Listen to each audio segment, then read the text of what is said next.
God. Talagang source of happiness, source of joy. Kasi parang pag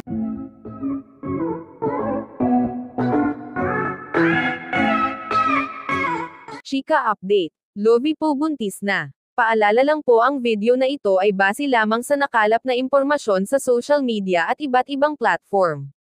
Engaged na ang kapamilya actress na si Lovie Po sa kanyang British boyfriend na si Monty Blencow.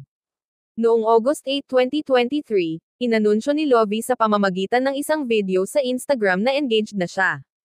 Ilang taon na ang nakalilipas nang ma-engage ang aktres, ngunit bago lang nila napagdesisyon ng isa publiko ito.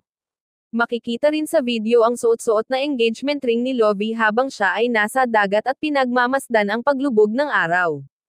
Mababasa sa caption ng batang Quiapo star, published as is, couple of years ago, there were 2 coffees, one sunrise, and a ring, coffee, sunset, ring emoji.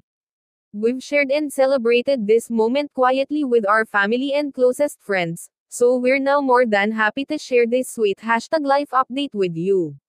Nito lang nakaraang araw may naglabasan na chika social media na nagdadalang tao na ang sikat na aktres. Kung totoo man ang balitang ito, isa na ako sa magko-congratulate sa long-time couple. Bumuhos ang congratulatory messages sa comment section ng post ni Lovie mula sa kanyang Instagram followers at co-celebrities. Kabilang na sa mga nagkomento sina Angelica Panganiban, Maxine Magalona, Glyza De Castro, Yam Concepcion, Cherry Pie Picache, Jessie Menjola, at Ariela Arida. Ikaw, ano ang masasabi mo?